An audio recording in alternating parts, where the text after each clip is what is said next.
Hey champions, welcome. Chris Beane here. Today we're going to be wrapping up our fourth day of the goal setting workshop. This is on the visionary goal setting framework. So just to recap a little bit from what we talked about last time, we talked about how we can implement some daily practices. What does daily practices look like and how that differs from what the term that most people use is habit. And then we talked a little bit about what a weekly check-in would kind of look like for your goals and how to kind of establish that and what the questions to ask for that to be helpful for you. Today, we're going to move right into anticipating obstacles. Goal setting, of course, is powerful for achieving success in whatever endeavor it is that you're looking for. But having those obstacles are inevitable. They're a part of life. So today, I hope to give you some tools on how to anticipate, address, and perhaps even overcome some of these challenges, because I think that is essential to maintaining motivation and forward progress on whatever goal it is that you have. So first thing we're going to do is I want to go through how to identify some common obstacles. Like, what do the common things look like for you? So before we even talk about how to overcome them, identifying some common barriers. Now, there's kind of two ways to think about this. You have external obstacles and you have internal obstacles. We're going to start with the internal.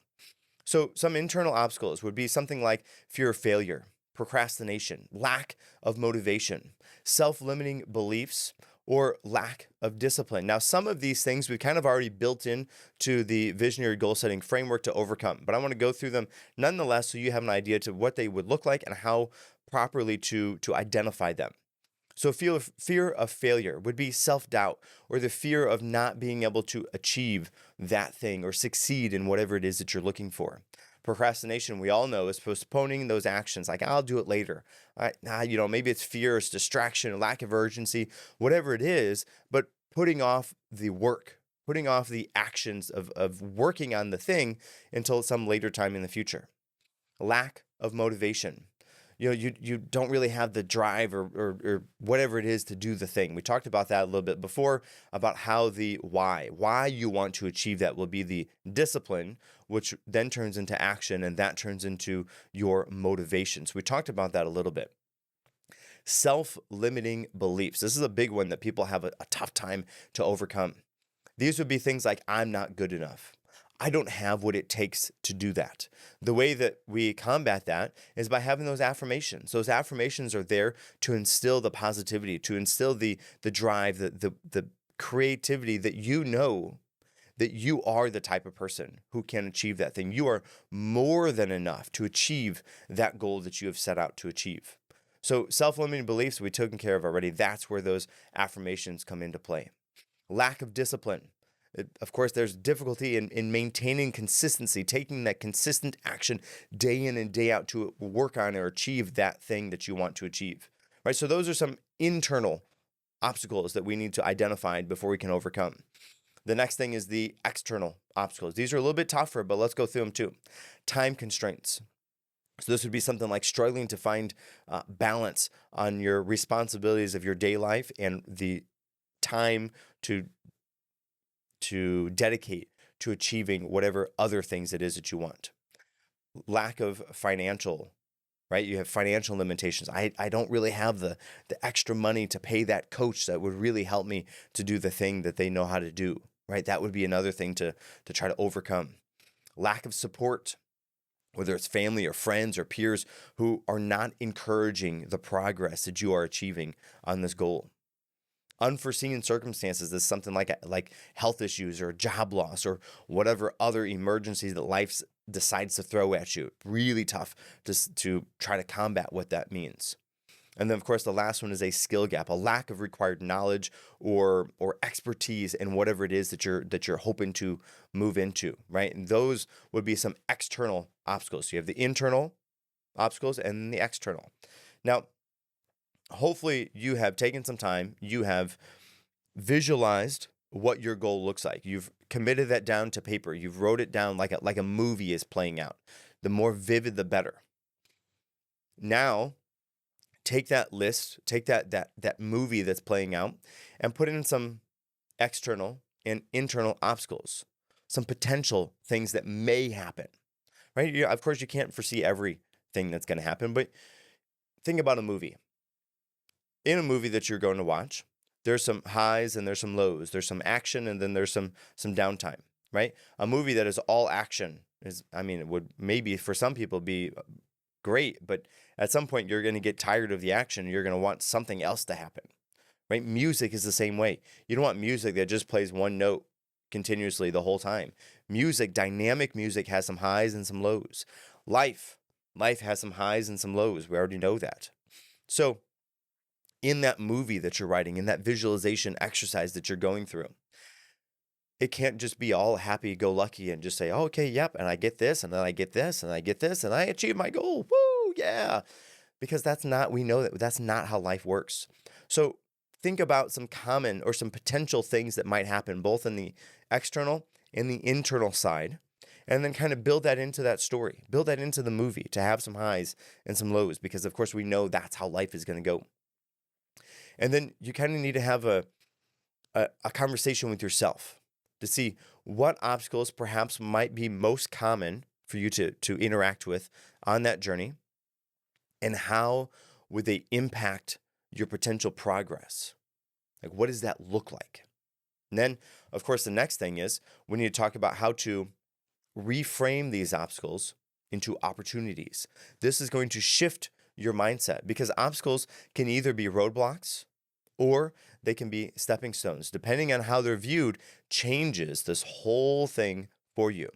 Mindset is key. So here's some mindset shifting techniques. Moving from a fixed mindset to a growth mindset.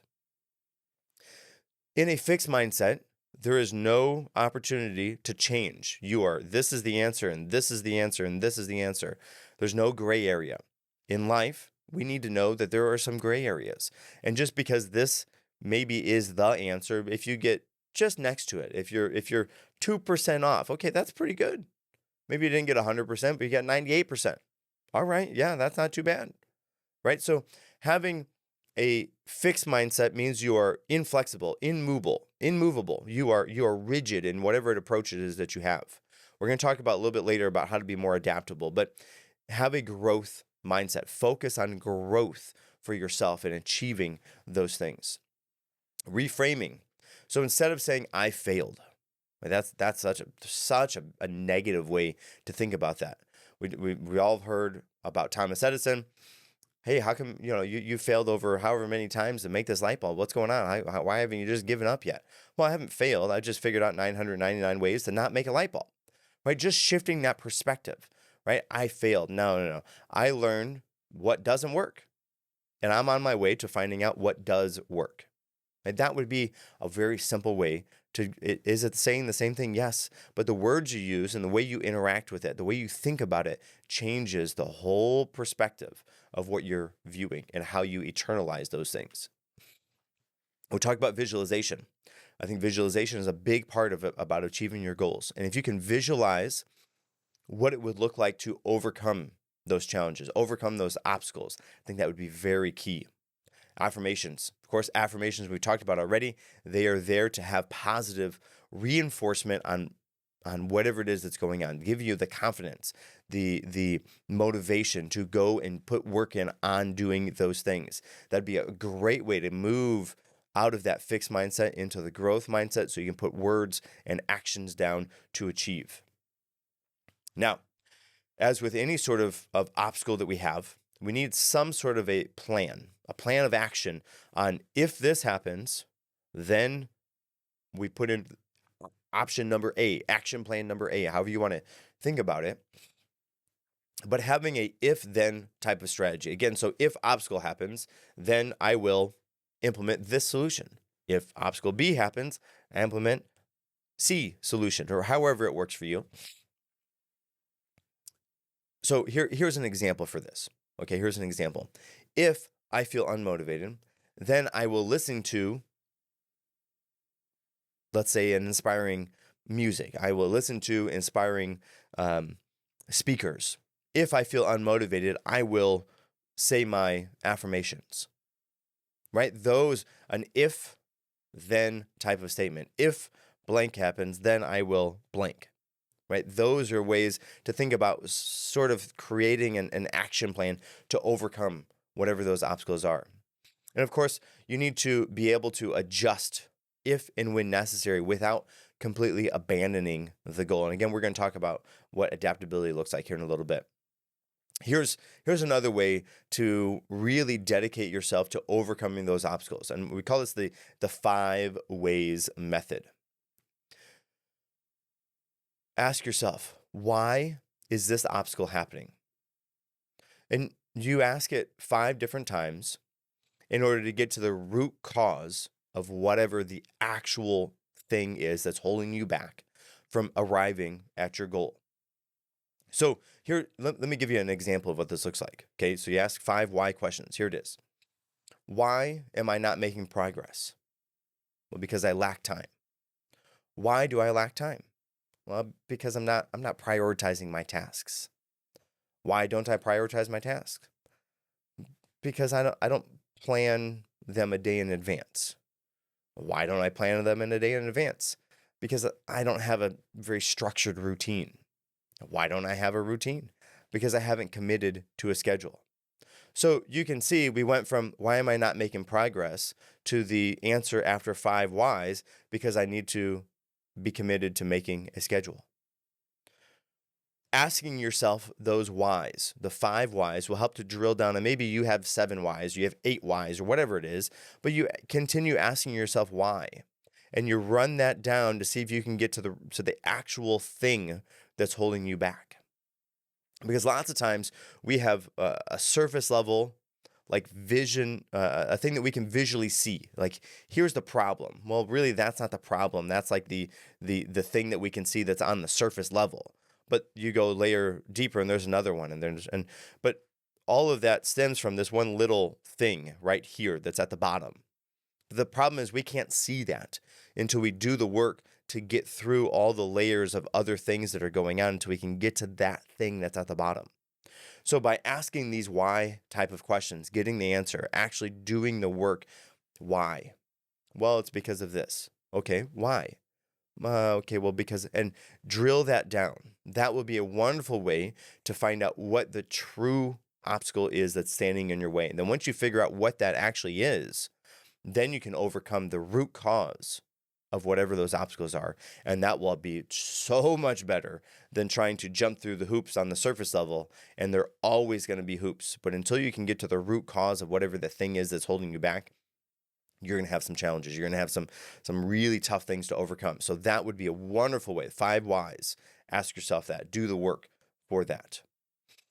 Now, the next thing is I'm going to talk about building resilience and persistence, right? Obstacles are going to be there, and they're going to give you an opportunity to test how committed you are. How resilient are you? Are you able to push through whatever this challenge is, whatever this obstacle is, to make it, to reach and to arrive at your goal? Let me give you a couple resilient strategies. Okay, we talked about one already, developing a strong why. A powerful reason fuels that perseverance. It'll give you the dedication, the opportunity to be disciplined, to put the work in, to stay motivated, to act on achieving those goals. I want you to write down why that goal matters to you. And if you've already done this, then just go back to it, circle it, underline it, highlight it, because that is going to be one of the strongest ways to be resilient, and despite whatever obstacle may come your way. Having somebody that is there to be an accountability partner. Maybe this is your spouse. Maybe this is a friend. Maybe this is a coach that you have. Somebody that you are committed to meeting with maybe once a week to say, hey, yes, I did this work on my goals. Man, no, I messed up this week. I'm sorry. I time, whatever it is, but somebody that you have to be accountable for or to. This person will be able to support you. They will be able to be there to increase your commitment on achieving that goal, because you have to be called upon to put the words in, hey, yes, I did work this week, or no, I didn't. And those are sometimes some really tough conversations to have. And because they're tough conversations to have, you don't want to have them. And because you don't want to have those conversations, you're going to put the work in. Maybe it's just a little bit of work, but that little bit of work is better than no work at all. So I encourage you to work with somebody, pair up with somebody to have them as an accountability person in your life, to be there to support you, to ask you those tough questions. And maybe they are the person who's asking you those 5 why questions to drill down to find out what the root cause when and if you don't work on the goals. Next thing, as you were talking about resilient strategies, is celebrate whatever small wins you have. We talked about this when we went over the weekly review process. As you're putting in work for the week, yes, maybe you only did a little bit of work. Maybe, over that week, you worked on it 5 times. You did it every day. Super, great. Motivate yourself by giving yourself an opportunity to celebrate those wins. Because celebrating those wins will give you drive, will give you anticipation of the next exercise or the next fun thing that you get to do because of the exercises that you put in, the work that you did. Another way to kind of think about this is to set milestone type of rewards. So you list out, okay, here's the goal. I got this, and there's kind of steps in the process, and you can kind of see. I start here. Okay, here's kind of like a quarter of the process. Here's half of the process. Here's 3/4, and pow, I arrived at my goal. So as you go, you kind of list out, okay, this is what the quarter looks like, quarter way. All right, great. This is the halfway marker. All right, great. And when you arrive at those things, give yourself a reward for those. Now, with rewards, I always have to say this because sometimes people are like, okay, reward, and they go crazy. Listen, your reward needs to be directly dependent on the amount of work that you put in, and your reward needs to not off balance whatever work it was that you put in. So let's say you are trying to work on saving money, right? You have a financial plan that you're following. Yeah, hey, I'm quarter of the way done. I saved all this money. Great. Now you go buy a car. Okay, well that defeats the purpose of saving all the money that you did. So your reward needs to be in relationship to what you are doing. So if your reward is to save money, maybe you splurge a little bit and you go out to eat, or you buy yourself a new pair of socks or whatever it is that some small type of incremental thing. And then the halfway again, you get a small incremental thing. And even when you arrive at whatever that goal is, you have another reward that's connected to it. And as you are creating this plan, I think it's important to go about this from the beginning. Okay, great. This is what the quarter process looks like, the quarter way mark. This is the halfway. And then once you have those, establish what a responsible reward for yourself would look like once you get to the quarter, and once you get to the half, and once you get to the 3/4, and once you actually arrive at that goal. Because then that's going to be extra motivation for you to put the work in. Hey, listen, I know that once I get to that quarter mark, I get to blank, whatever the goal is. Once I get to the halfway mark, and then you get that thing, or you get to do that thing, or whatever it is that, however it works for your goal. But I think it's important to think about that as you're going, because that's going to give you some extra motivation. That's going to allow those challenges, those obstacles to be overworked and overcome so much easier because your drive is achieving that goal. Just don't make it out of balance in comparison to what you're doing. Just be mindful of that. Now, all of these plans are great. All of these things are wonderful. But if you fail to take action, then it's all for naught. So I'm going to paraphrase a story that I heard recently. I think it came from a paper somebody wrote, but it talked about doing the thing. Talking about doing the thing is not doing the thing. Writing about doing the thing is not doing the thing. Making plans to do the thing is not doing the thing. Telling everybody how you're going to do the thing is not doing the thing. Making checklists about doing the thing is not doing the thing. The only thing doing the thing is actually going to do the thing. Take the action. So you can dream about this, you can think about it, you can write about it, but until you actually do the action, you're not going to have anything going. You're not going to be able to reach and achieve that goal. So go out and do the action. Having all of this information for you is so great.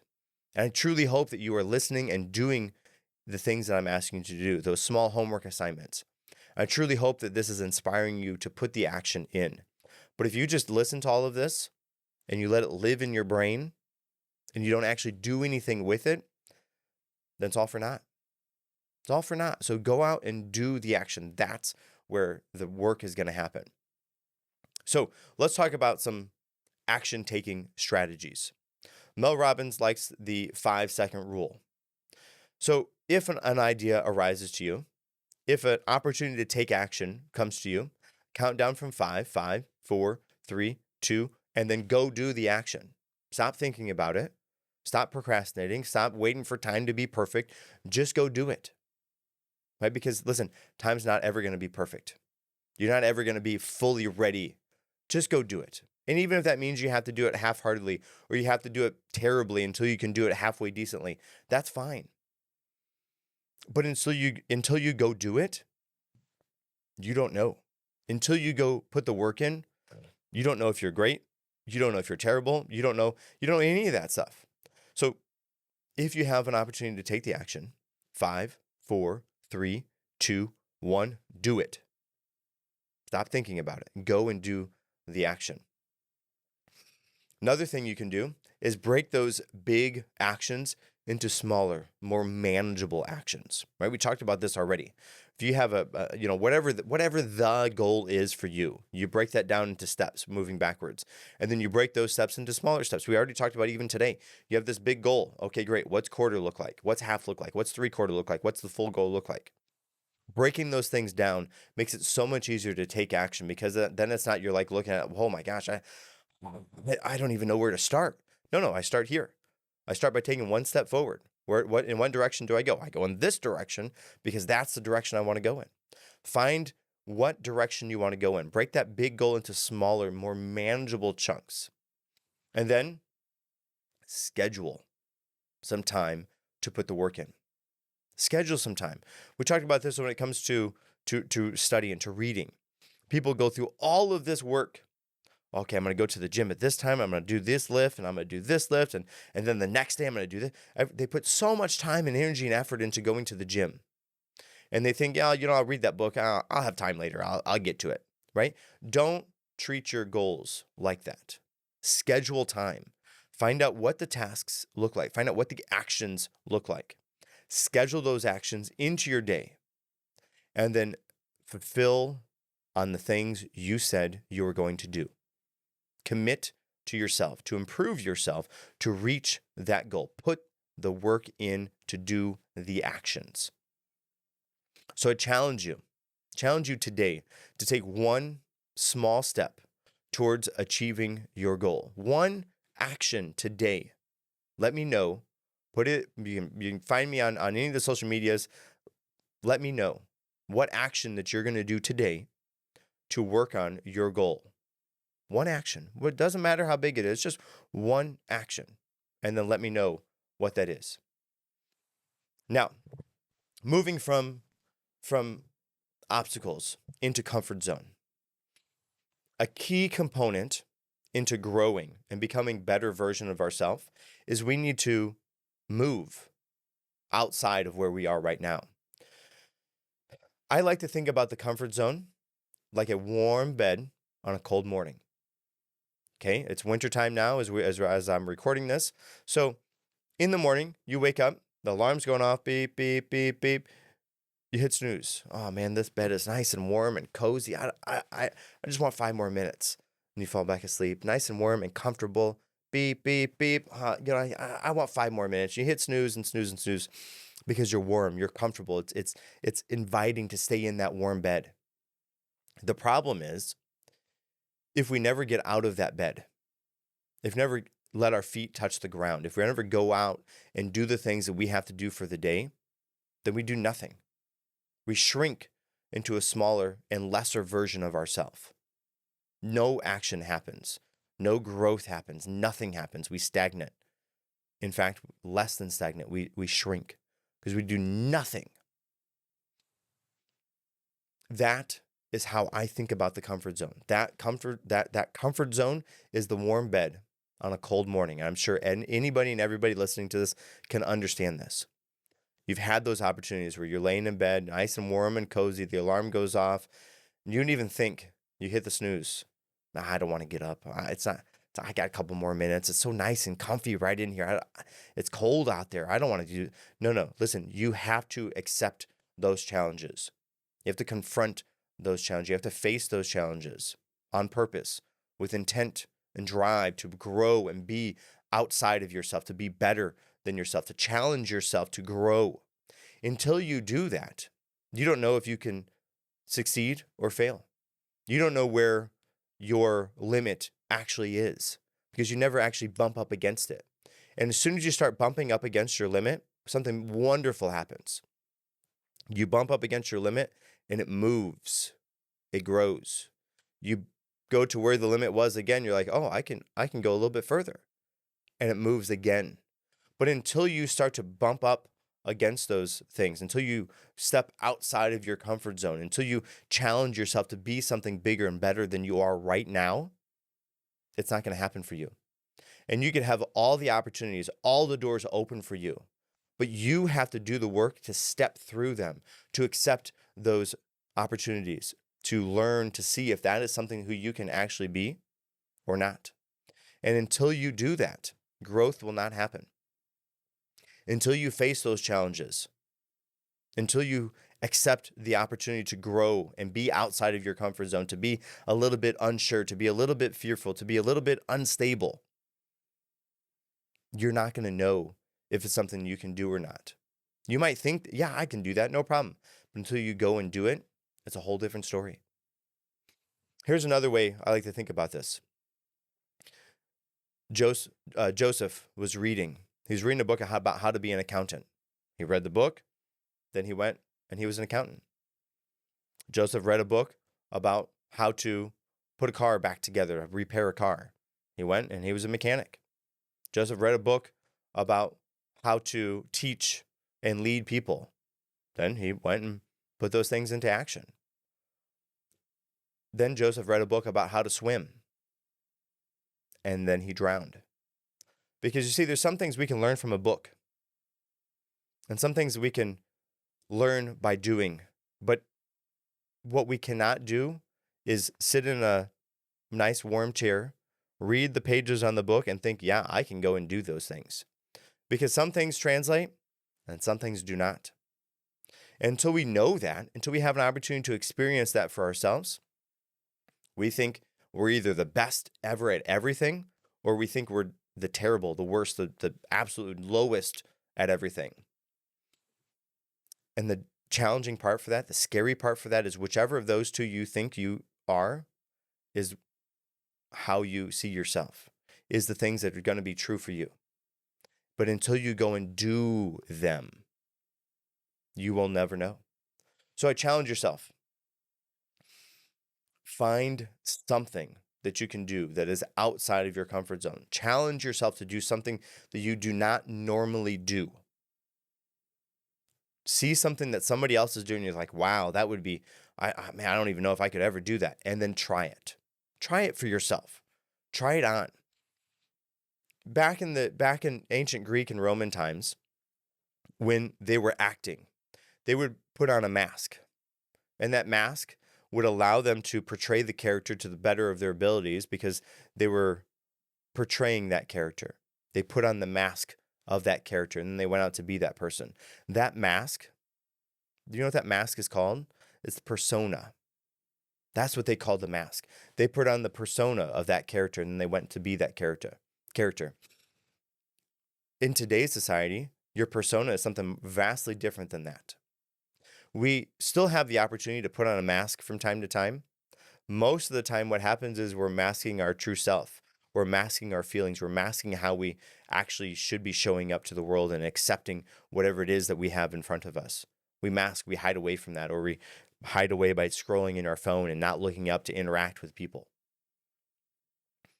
So if you want to try something that is outside your comfort zone, see somebody else that is doing something that you might like to try to do, and see if you can wear their persona just for a short time. Just to try it on, just to see if it's something that you can do for yourself. That would be a wonderful way to think about how to step outside your comfort zone. Find somebody else that's doing something in the area sort of ish like you want to do and try it on for yourself. See if it's something you can do. It's going to be scary. It's going to be difficult.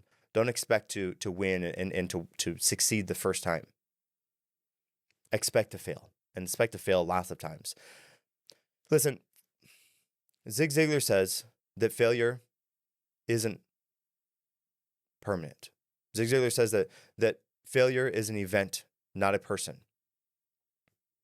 Right? Just because you failed today doesn't mean that you're going to fail tomorrow.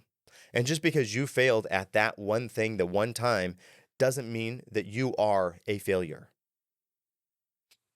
The troubling thing is people go out and they try things and they fail at one time or half a time, or they think they're going to fail and they never do anything else. Nothing else ever happens. They take that one thing and they fail at that one thing and they don't make it. They don't achieve the thing.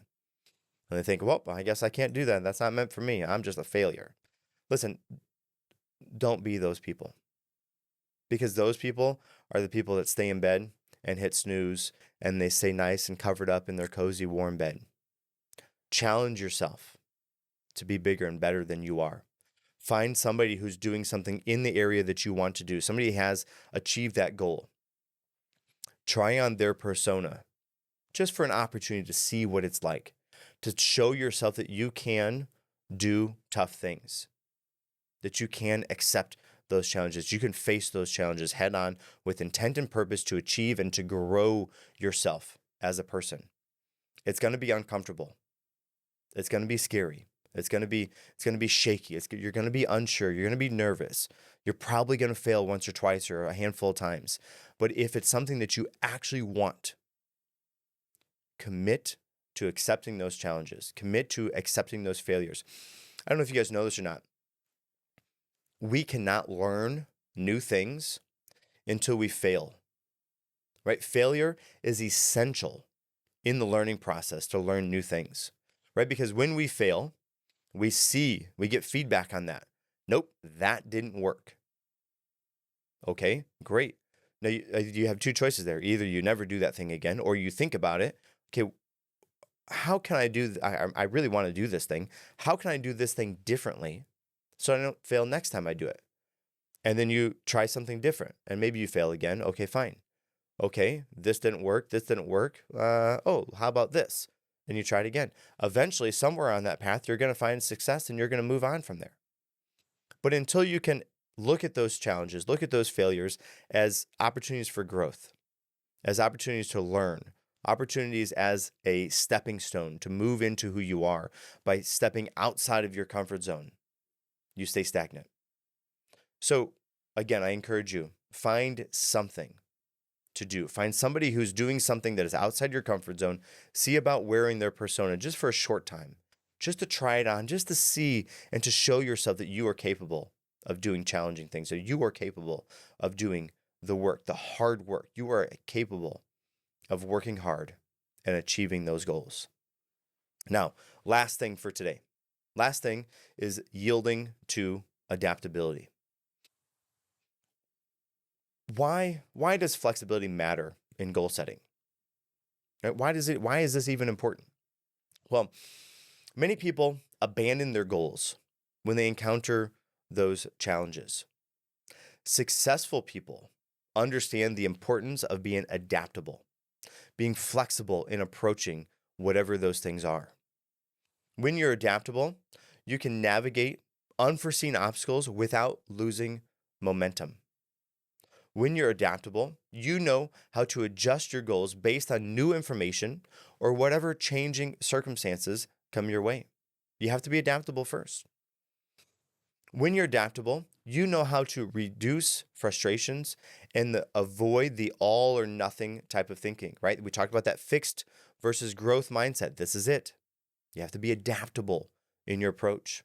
When you're adaptable, you know how to stay committed even if the path looks different than you expect. And when the path looks different than you expect, you know how to be adaptable and find some footing as you continue down that road. So here's a quick example of this, right? Let's say you have a goal to run 5 times a week, right? But maybe you have some sort of an injury that comes up after you start. Okay, so instead of abandoning and quitting entirely, you shift from running to biking, you shift to swimming or whatever it is, so that you can still get your exercise. And that's the why. The why is, well, why do I want to do this thing? I want to be more healthy. I want to be in better physical shape than I am right now. Okay, I can't run because my man really is bugging my knee, and I can't keep doing this because then I can't walk. Okay, well, maybe biking is a better lower impact type of exercise for you. So instead of quitting entirely, you're adaptable. You know that, oh, you know what? I can shift, I can pivot. It's okay. I just do this now. Being adaptable in that approach, being flexible in that approach means that you're not stuck. Well, I guess I can't run. I'm out now. I'm just going to be fat and lazy and eat all the. No. Just change your viewpoint a little bit. Just adapt to whatever those circumstances come your way. Let me give you some differences between being flexible and giving up. Flexibility flexibility does not mean to lower your standards or to give up on whatever your ambitions are. Flexibility just means that you adjust your timeline if you need to. It's going to take you a little bit longer to lose that 10 pounds that you've been looking for. Okay, that's fine. Flexibility means to change your methods while keeping the same end goal. Right? Again, I want to be more healthy. I can't run. Man, it's really bugging my knees. Okay, maybe biking or swimming would be a better exercise for you. Get the same kind of benefit. It's not the high impact. It's not going to, that would be a way to be flexible in that approach. Flexibility allows you to have room for life's unpredictability without abandoning your progress. Right? That sums it up right there. That's it. So I'll give you a very quick example to this.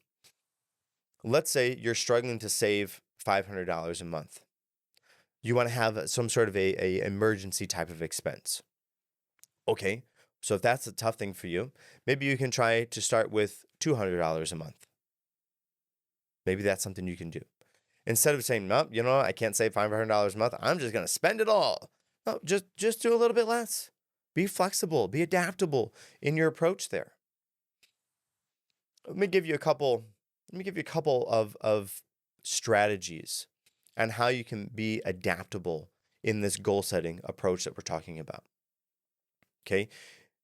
First thing is use the adjust, don't abandon method. So you want to adjust your approach, not abandon it altogether. So when faced with challenges, here's some things you can ask.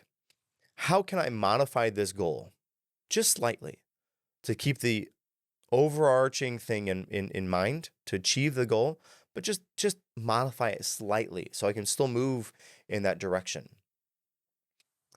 How can I change my approach? Find a new method to reach that goal. It involves thinking outside the box a little bit, but I'm sure you're capable of doing that.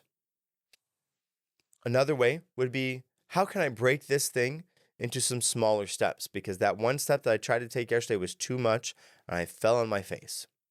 How can I break that goal down or break that step down into something smaller, even smaller than what I had last time? Right? So adjust, don't abandon. Here's another one. Embrace iterative goal setting. I teased this out a little bit already, but you want to test and learn, right? Make that your standard mode of operating. Test and learn. Instead of setting rigid goals. Okay, I want to lose 10 pounds by the 3rd of March. And if I don't, I'm a failure. Right? Because that's kind of how people think of it. I mean, maybe not necessarily in those terms, but if you lose 9 pounds and it isn't 10 pounds by the day you said you're going to lose, you see yourself as a failure. As opposed to seeing yourself who came so close to reaching your goals, and I'll bet if you give it another 15 or 20 days, you'll actually reach it. I didn't do it in the time I set. Man. No, listen, test and learn. Test and learn. Don't be so rigid. Set a goal. Right? That's what we're talking about. Test something. Test an approach. Test some habits. Try to wear some people's persona like we talked about. Try to do some things that are outside your comfort zone. Try it for, let's say, 30 days. Try it for 30 days. Assess what's working and what's not working. That's where those weekly check-ins will come to play, right? You're testing, you're trying new things. Okay, great. Hey, I tried this week. Did this work? Yes. Hey, I tried this week. Did this work? Not at all. But I'm going to try again next week, a little bit different to see, right? Test what worked. Test and assess what's working and then find out what's not. And then maybe you have to redefine what your goal looks like based on the work and the feedback that you've given yourself. right? Be adaptable. Don't be so rigid in that goal that you're immovable, inflexible. Now, this last one, I really like this one. Okay. It's called the Pareto principle. Another way to say this is 80 to 20 rule. Focus on 20% of your actions that will bring you 80% of the results. Because in this Pareto principle, in this 80-20 rule, 20% of the actions that you take on a daily basis lead to 80% of your growth. 80% of who you are is based just on 20%. And this is on business as well. 20% of the company's products give 80% of their revenue. And you can flip that again. 20% of the consumers are giving 80% of the profit for the company, right? 20% and 80%. That is like the magical formula. It's called the Pareto principle, 80-20 rule. Search it out, understand it, try to apply it to your life. 20% of your actions are going to lead to 80% of your results. So how can you shift, modify, and curtail that 20% to lead to a high-end 80%, to lead you down the path to where you want to be at? Identify what is the most effective approach in achieving your goal and pursue that method. The only way you get there is by doing the work that we've talked about, asking yourself those why questions, test and learn, be adaptable in your approach. Here's another thing, and this is kind of, again, an outside the box thinking, but I really like this one. I wanted to share this with you. Set range goals instead of fixed goals, right? This breaks down, remember, we talked about the SMART goal setting method is kind of broken. It doesn't work for everybody. This is one of those things. Be specific. Okay, well, maybe you have to be specific to a point. Maybe you can be in a range of things. Instead of setting a hard, rigid goal, I will go to the gym 5 times a week. Create a range goal. I will go to the gym 3 to 5 times a week. That will allow some flexibility. Life is going to happen. And if you get set off path, off course, you need to have an opportunity to figure out how to make it back on path. Having a range type of goal or a range type of standard for your daily practices is a wonderful way to be adaptable in achieving those goals that you want. Overcome whatever guilt that you have for changing your goals. Many of you, I'm sure, feel guilty or feel like a failure when you have to adjust your goal. When you didn't quite make it to the thing you said you were going to make. Overcoming this mindset is crucial to achieve and to move past and be in a growth type of mindset out of a fixed mindset. Reframe adjustments as strategic decisions, not failures. Remind yourself that progress is still progress, no matter what the pace is, right? As long as you're making forward momentum, no matter how small it is, you're still moving forward, right? That is where the benefit lies. That's where you want to be at. Focus on long-term consistency over short-term perfection. Perfection, by the way, if you didn't know this already, is not something that we can achieve as humans. Humans do little, if anything, perfectly. Well, there is one perfect human, but he died for us to save us from our sins on his cross. We can be like Jesus, but we cannot be Jesus. And until we realize that we can't be perfect, we need to stop striving for perfection. Because every time we strive for perfection, we set ourselves up for failure, because perfect is not something that we can be. And I can prove this to you. Think about how many times you have written your name over the course of your life. Loads, tons of times, right? So, number one, let me ask you this question. Is your signature perfect? And let's define perfect. Perfect could mean, does it look like it came out of a computer? Well, certainly not. Nope. Let's define perfect a different way. Is your signature the exact same every single time you write it? So let's say you wrote your name 20 times. If you overlay them on top of each other, are they all going to line up exactly the same? Nope, they're not. Now, does that mean that we can't get better? No, we can get better. We can strive for progress, but we can't be perfect. So one of the things that I like to share with people when perfect comes up is we've all been told Practice makes perfect. That sets you up for failure in an incredibly number of ways because we can't be perfect. Even those people who do whatever it is the thing is for years and years and years, they're not perfect at it. They're not. They might be proficient at it. They might be really good at it, but it's not perfect. Stop striving for perfection. So the other thing is perfect practice makes perfect. Nope, can't, right? If we can't do the thing perfect, we can't practice it perfectly, so we can't be perfect. Perfect is not it. Perfect is not something that we can be as humans. What we can do is think about it like this. Practice makes permanent. The way you practice something is the way that you're going to have it and the way that you're going to know it until you do work to change it. Again, let me illustrate this for you. We talked about writing your name. Let's say, for example, you have amnesia. You have forgotten how to write your name. So you're trying to write your name. You write it 1,000,000 times. And then you go show, look, I wrote my name 1,000,000 times. I'm working on it. Look how much better it is. Yeah, great. Except for you spelled it wrong. You flipped 2 of the letters. And unless you do the work to fix that, to override that issue, you're going to know it permanently wrong. So practice doesn't make perfect. Practice makes it permanent. The way you practice something is the way you will perform it. So with that mindset, with that intention, you can bring that to every different area of your life. If you want to excel at something, if you want to be better at something, you need to practice it. You need to practice it and wear those personas, like those people who are doing those things competently, those people that are passionate about those things. You can lose lots of other P words, just not the perfect word. Don't strive for perfect. Now, we're coming to the end here. I want to remind you one last time about the visionary goal setting framework. We're going to go through this acronym one last time. V is for visualize success. Create a clear mental image of your success. I is for integrate your values.